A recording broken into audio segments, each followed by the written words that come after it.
Heads up. Here we go.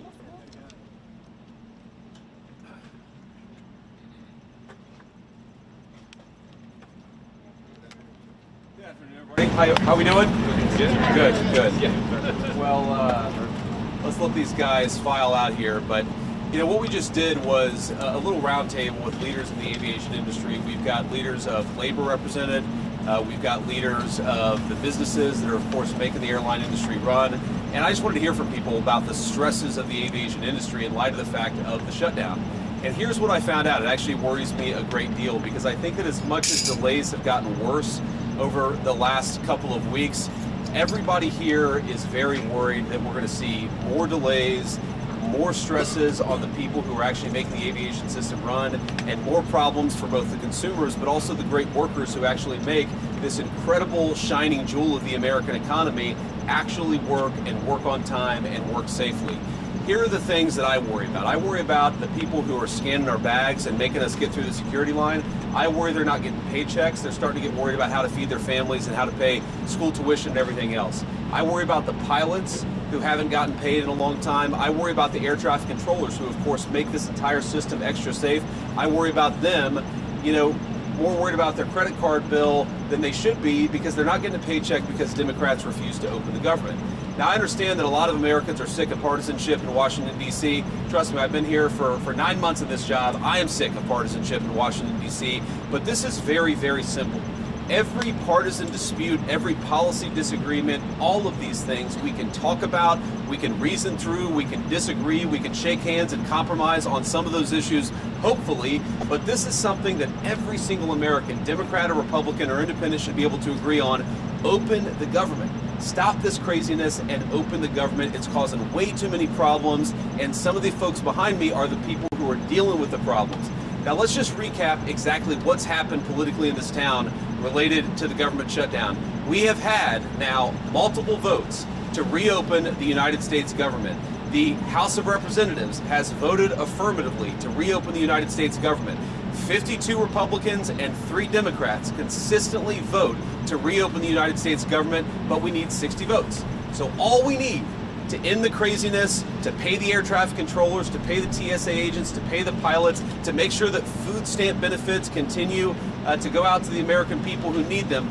All we need is 5 reasonable Democrats to join 3 moderate Democrats and 52 Republicans to reopen the government. I want to let Sean Duffy say something, but before I do, I just want to say to any Democrat in the United States Senate, we are happy to talk about any policy issue. We're happy to talk about health care policy. We're happy to talk about tax policy. We're happy to talk about regulatory policy, but not at the point of a gun. You do not get to take the American people's government hostage and then demand that we give you everything you want in order to pay our air traffic controllers. It's a ridiculous set of demands. Let's reopen the government, and then let's sit down and talk about how to compromise on policy for the American people. Sean? Appreciate it, Mr. Vice President. So, first, I want to thank you for calling this meeting of the aviation industry. We have a great coalition, bipartisan coalition, and so thank you for that. I just want to tell you, we look at the aviation system, and we've seen blips and blurbs, whether it's LAX, or it's Atlanta, or it's Dallas. You're seeing impacts of this shutdown on our airspace, and that means travelers are delayed, travelers are canceled. It has real problems. So our air traffic controllers, their first paycheck they missed, well, they got 90%, 80% of the paycheck. That was in early October. They just missed their full paycheck. And you got to think, well, then the second paycheck comes. That's not when we have real disruption. Because every single day, as all of you people know, as we all pay our bills, but it's not just the mortgage and the car payment, which is very real, but they're buying food. They travel 30, 45 minutes into the towers or the centers. So you have to buy gas. They have kids that want to play football or volleyball or tennis, and they can't afford the very life expenses that they need those paychecks for. And so though we've maintained the safety, I'm grateful for our controllers who will come in every day, but I do think as this shutdown continues, you're going to see more pressure on controllers, more pressure on TSA workers, and that's going to have real impact. One group that we don't talk about a lot is we have technicians that work in our centers. I've talked to you all about how old our equipment is. We have technicians that come in every single day to make sure this equipment actually works. They too aren't getting paid.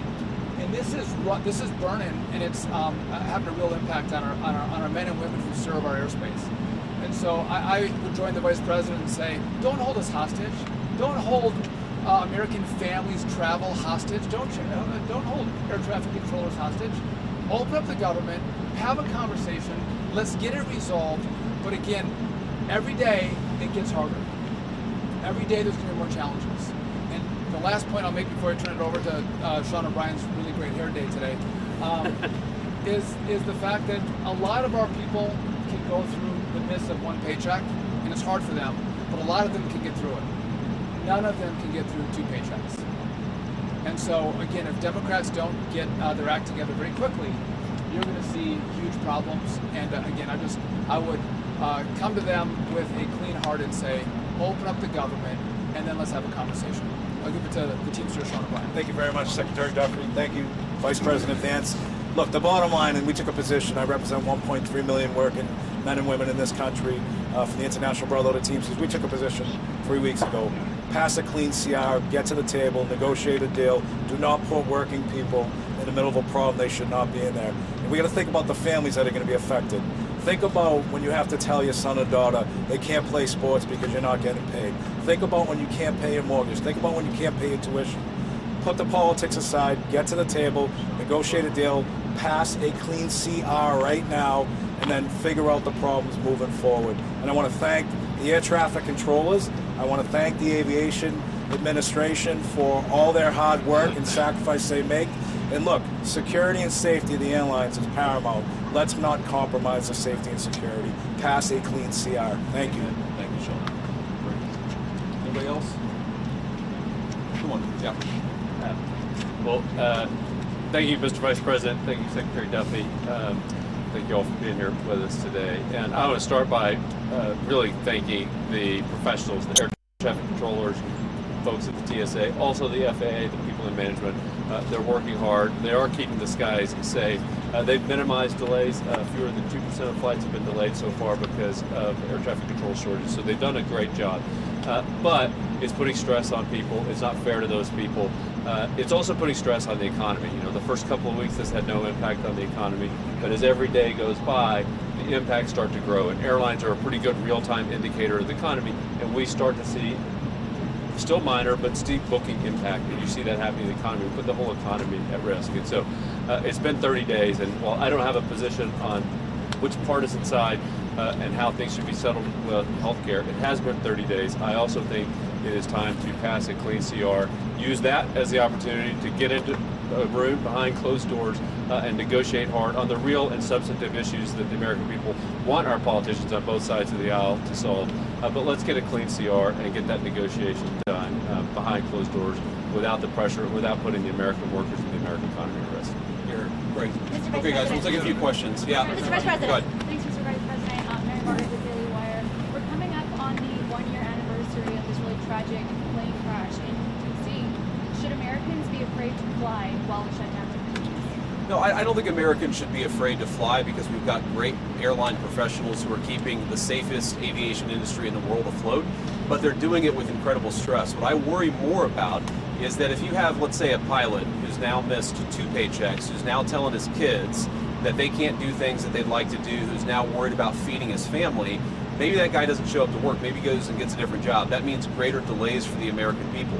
I worry about the air traffic controller who now has missed 2 paychecks, who's got to pay his credit card bill or his mortgage, but can't pay both, and decides, you know what, this industry is not for me.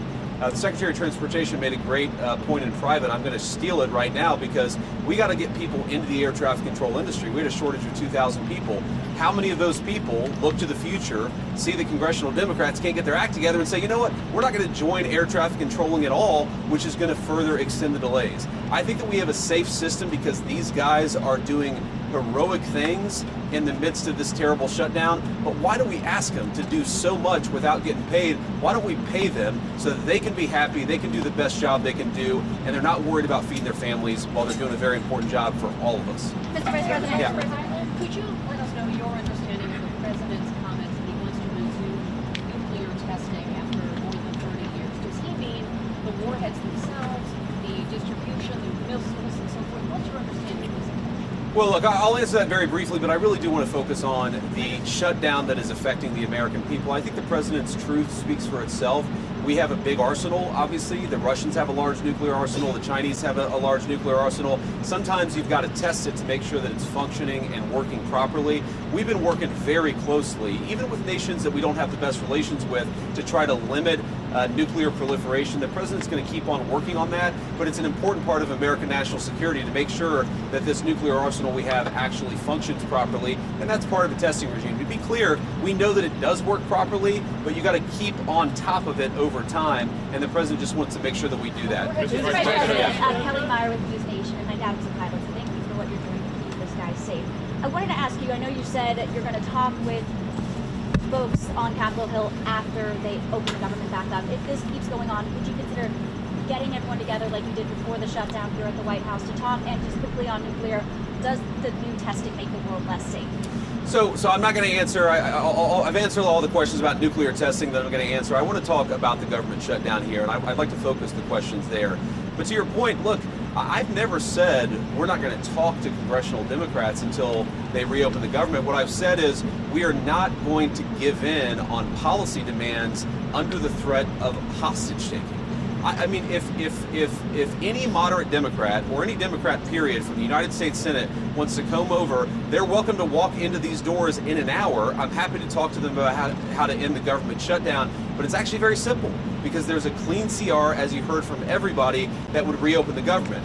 What we're also saying is that we're not going to allow anybody, Democrat or Republican, to effectively threaten any policy demand and to place that upon reopening the government. You don't reward hostage taking. If Democrats want to talk about healthcare policy, let's talk about healthcare policy. If they want to talk about tax policy, let's talk about tax policy. They don't get to come in here and say, you give us everything we want, or we're going to shut down the government and not pay our pilots and not pay our air traffic controllers. It's ridiculous, disgraceful, irresponsible behavior. There have got to be 5 more moderate Democrats in this entire city who are willing to work with us to reopen the government. Mr. Vice President, on the issue of the shutdown, there is the concern about 42 million people losing their SNAP benefits. Of course. Over this weekend. The administration's moved a lot of money around to pay troops, to pay federal law enforcement, and is telling Congress it can't move money around to pay at least some of those benefits. Why not? And would there be some push perhaps in the next 48 hours to try to do that so Americans don't go hungry this weekend? Well, here's the problem. If you go back to previous government shutdowns, what has happened is that sometimes the president has tried to make the shutdown as painful as possible on the American people. I give the President of the United States great credit and the entire team for trying to make this as painless as possible. The Democrats are acting irresponsibly. He doesn't want the American people to suffer because of it. But look, right now, this government, this administration, we're like guys running around, with a leak in a damn wall, trying to plug it with bubble gum. And we plug one spot with bubble gum, and we plug another spot with bubble gum, and we plug another spot with bubble gum.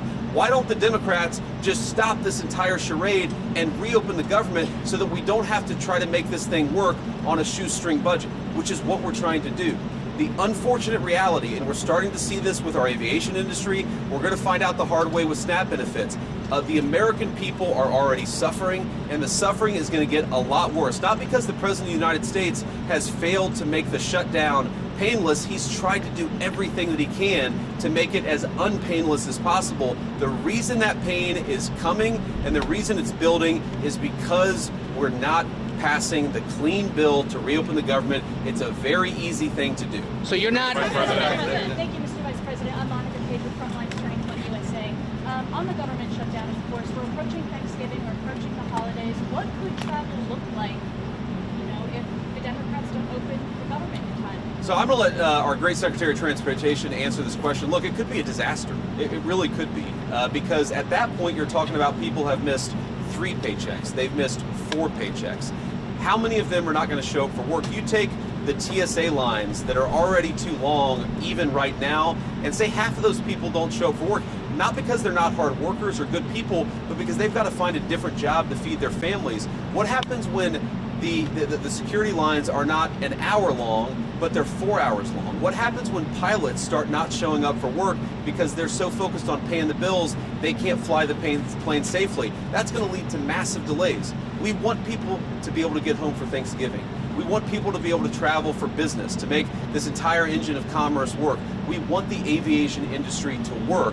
It's not going to work unless the Democrats reopen the government. These guys are doing heroic things to make it work as well as it possibly can, but every single person that I talk to a word, they are worried that the delays are going to reach a point where it makes it very, very hard for the American people to fly. So to answer your question, our traffic will be snarled, but it'll be a disaster in aviation. And just I'm going to steal, you stole my point, I'll steal one from Scott Kirby from United. October is a slower air travel month, and we have great weather in October. And so you've seen minimal disruption because of good weather and slower travel. But as we go into November, travel picks up as people start to look at going to see their families, kids come home from college. And if you don't have air traffic controllers who are being paid, they might want to stay on the job, but they cannot. They're going to have to go take a second job, and you're going to have mass issues throughout the airspace. People will not be able to go from one place to the other because of the government shutdown. And I hope Democrats don't take it to that point. Mr. Vice President, Alex Brachet from ABC News. I'm curious, as we move into this holiday travel season, is the administration working on a plan to keep airports running smoothly? The other thing that I wanted to ask you is we've got 20 million Americans who are set to see their health care premiums skyrocket with those ACA tax credits expiring. Curious your response there. Is the administration working on a plan to expand them? Why don't you take the question about what we're trying to do to try to limit the effects of the shutdown on aviation? I think Sean is a great person to address that, and then I'll address the health insurance premium question. Yeah, so we're working closely with NATCA, our air traffic controllers union, our technicians who work to keep the equipment safe and operational. I know Christy's working with TSA, so we are doing all we can to partner with and talk to our government employees who make this system run smoothly. But we can only ask so much. And I, as a guy who had a lot of kids and didn't make a lot of money early in my life, I know the pressure that these families are under. And by the way, think when these families go home, the fights that are had over the fact that you don't have money for basketball this season, the family strife that happens because they don't have money coming in the door is very, very real. So we are doing all we can to work with our partners to keep things running smoothly. But in the end, we can only go so far. And if I could just, before I turn it over, I love that you guys are asking these questions about what we can do to make this less painful. There's an easy, painless solution. Pass a clean CR. And by the way, I think you all, I was part of some shutdowns myself in Congress, and the tone of the press corps is very, very different in this one. You were rabid against Republicans who voted not to open the government up. And it seems like everyone is so docile. And so, what is the president going to do to alleviate the pain? I'm out of the mall. Anyone can go see the World War II Museum. They can all go see the Vietnam Memorial. Again, we didn't close those down. This administration is doing everything they can to alleviate the pain on the American people. Go back to Barack Obama. He did everything he could to shut down parks and memorials across the city. And so, again, it's an easy answer. Go ask the Democrats that question. Say, what are you going to do to make sure that people get SNAP benefits this Saturday? Or they have health care assistance for their Obamacare? What are you going to do? Because we're doing everything we can on our end, but there's not much more we can do because the rules of the road by which we have to play. And so, again, I'm grateful for this team because they care about the American people. I just wonder, do the Democrats care the way we do? And if they do, open it up, sit down, and negotiate. Here. That's a great point. I want to answer the question about health insurance premiums because, look, we don't want the American people's health insurance premiums to go up. We're very worried about this. The president's been talking about this since before we even took office, that we're inheriting a healthcare system that has suffered some real problems under the Biden administration. Because of that, you're seeing health insurance premiums skyrocket. Now, here is our very simple proposal to the Democrats. Let's sit down and come to a compromise and work it out. And you know what the Democrats' response to that is? Give us everything we want or we're going to shut down the government and keep it shut down. That is not reasonable behavior. That's not how you do compromise in this town. That is the way that the Democrats have operated. They are trying to take a hostage and we can't reward that behavior. If we do that, If we say yes, of course, we'll give you everything that you want if you reopen the government, you know what's going to happen? In 3 months, they're going to come back to the administration and they're again going to say, we're going to shut down the aviation industry. We're going to deny people SNAP benefits unless you give us exactly what you want. That's how a child behaves. That is not how a responsible governing party behaves in the United States of America. And let me make one final point, and then we'll cut out of this press conference. Look, I've been a little bit unfair, and I want to correct this, because when I say that Democrats have shut down the government, it's actually the far left side of the Democratic Party, because to their great credit, 3 moderate Democrats joined 52 Senate Republicans to vote to reopen the government. We need 5 more reasonable Democrats to put the American people first and reopen the government. That's all that we're asking. Let's talk about health care policy. Let's make sure that we ensure that Americans' health insurance premiums don't go up. We want that, and we're willing to work with people for it, but they've got to reopen the government first. Sean came from a background not that dissimilar from mine. Sean O'Brien came from a background not that dissimilar from mine. There are moms and dads who are fighting right now because they're worried about not being able to pay the credit card bill and the mortgage bill. There are parents who have to look their kids in the eye and say, you know what, we're not going to do football this year. We're not going to do basketball this year because I can't pay for it because the federal government is shut down and I'm not getting a paycheck.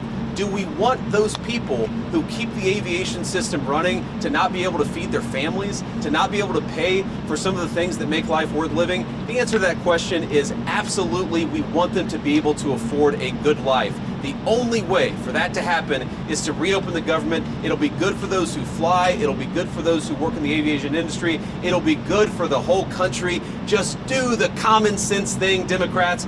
Reopen the government. We need 5 Senate Democrats to join us. I hope that they will. Thank you, guys. I have 35 people explosive down, sir.